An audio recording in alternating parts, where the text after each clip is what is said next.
బులెటిన్లో breaking news చూస్తున్నాం. హిందూపురంలో MLA Balakrishna పర్యటించారు. కొడికొండ చెక్ పోస్ట్ వద్ద ఆయనకు టీడీపీ శ్రేణులు ఘనంగా స్వాగతం పలికారు. చిలమత్తూరు మండలం సోమగుట్టలో ఉచిత మినరల్ వాటర్ ప్లాంట్ ను ప్రారంభించారు బాలకృష్ణ.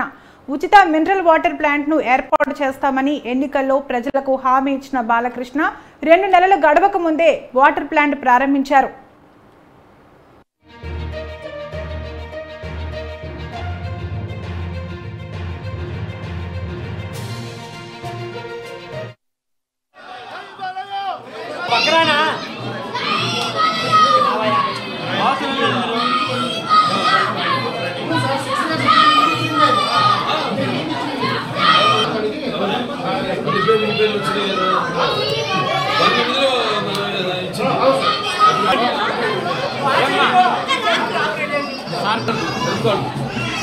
चल माइक के पास चल हां